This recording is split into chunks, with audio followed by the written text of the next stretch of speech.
Hello everyone, our today's A-level topic is periodic pattern of the first ionization energy, specifically considering the third period. This is a third period. Now, if we define ionization energies, amount of energy required to remove most loosely bound electron from the outermost shell of an atom or ion from a gaseous isolated species is called ionization energy. If we consider the third period, as we know that the proton number increases one by one from left right into the period. The proton number of sodium is 11, of magnesium 12, 13, 14, 15, 16, 17 and 18. These are the proton numbers of these respective elements. Now, as the period is same, so in all these atoms the number of shells are same, but as the proton number is increasing, it means that the number of protons in the nucleus is increasing one by one. So the force of attraction of the nucleus with greater number of protons will increase on the electrons, due to which electrons are compelled to revolve very close to each other, and the size of an atom can be represented just like this. If sodium has a size this much, then magnesium will have size this much, aluminium will size this much, silicon this much, phosphorus this, and then if we compare sulfur this, chlorine this, and in the similar manner the size of an atom decreases. Size of an atom decreases from left to right. It means that force of attraction of the nucleus on the electron is increasing. As the force of attraction of the nucleus increasing on the outermost shell electrons, then it is becoming difficult to remove electron from the last shell. So we can say in the period from left to right, ionization energies increases. Ionization energies increases. In period IEE increases from left to right, but still this is a general trend, and there are some specific anomalies present which we have already discussed in the previous chapter. If we represent the first ionization, if we consider the first ionization of the elements, sodium has 494, magnesium 736, 577, 786, 1060, sulfur has 1000, chlorine has 1260, and argon 5020. It means that generally the ionization energy increases from left to right in the period, but there are some anomalies. If we represent the ionization energy of the third period elements graphically, then the first ionization energy of sodium is less, but magnesium is high. Aluminium is again less. Silicon is higher, phosphorus is higher, but sulfur is slightly less, then chlorine higher and argon higher. Now, if we explain all these anomalies in the ionization energy, there are these 5 different factors which affect these ionization energy. First is size of an atom. Larger the size, lesser will be the ionization energy, and vice versa. Second is nuclear charge. Greater the nuclear charge, greater the ionization energy, and vice versa. Shielding effect. The interruption in between force of attraction of nucleus and outermost shell electron due to the underlying revolving electrons. This is called as a shielding effect.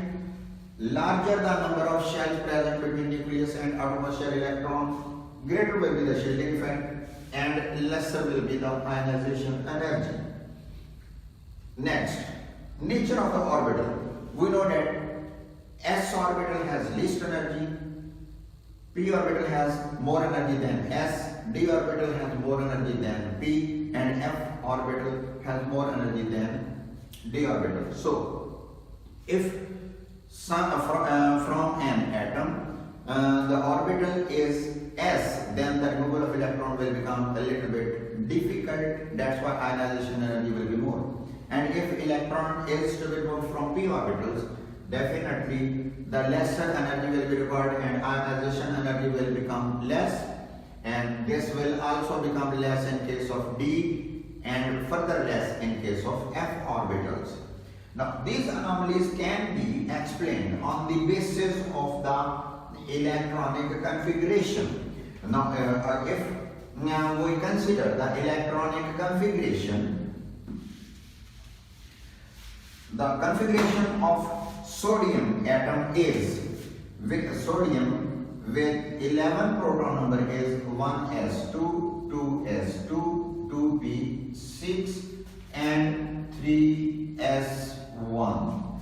It means that this is the sodium atom electronic configuration, and last electron is present in s orbital, which is the next quantum number orbital than the second one. That's why the distance between outermost electron and the nucleus of sodium is increased very much. That's why a very small amount of energy is sufficient for the removal of this electron from the s orbital. That's why the ionization energy of sodium is less. In case of magnesium, if we consider the electronic configuration of magnesium, same will remain the same, and what will happen now? The 3s2 electrons will be there. Now, as the s orbital is completely filled, this is also affected, and the number of protons is also increased, keeping in mind the same distance is as just like the sodium, but now in case of magnesium, one proton in the nucleus is more. That's why force of attraction of the magnesium nucleus becomes more stronger on 3s electron pair. That's why the removal of electron due to the completely filled and stabilized factor, it becomes difficult, due to which ionization energy of magnesium increases. Now, what will happen in case of aluminium? Aluminium has now 13 proton number. This electronic configuration will remain the same. 3s2 electron will also become. Now, next become, this is complete 3p1. Now, the removal of electron will take place from p orbital, which is more further from the nucleus of aluminium. The nuclear charge, no doubt, one proton is increased, but distance is also increased. And secondly, the removal of electron in case of aluminium will take place from p orbital. The energy of the p orbital is more than s, that's why the removal of electron from the p orbital in case of aluminium will become easy. So that's why the first ionization of aluminium is again decreased. Now, what will happen? What will happen in case of silicon? Silicon has 14 proton number. This electron configuration will remain the same. Now, 3s2 and 3p x1 and 3p y1. This will take place.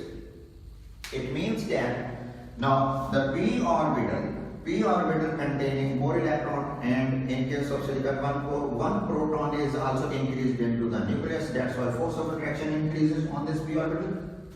The removal of electron from p orbital as compared to aluminium will become little bit difficult. So the first ionization energy of a silicon will be increased as compared to aluminium. Now, what will happen in case of phosphorus? If we consider phosphorus with proton number 15, what will happen?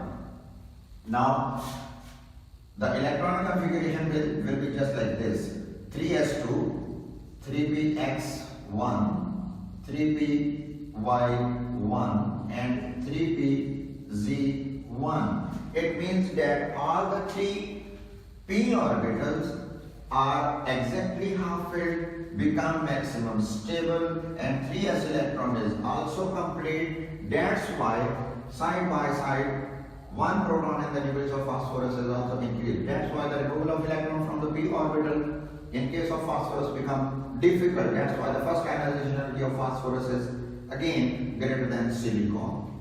Now, what will happen in case of sulfur? Definitely, the proton number of sulfur will become 16, S with 16 proton number. Electronic configuration will remain the same, but what will happen? Now, one p orbital will definitely be paired up.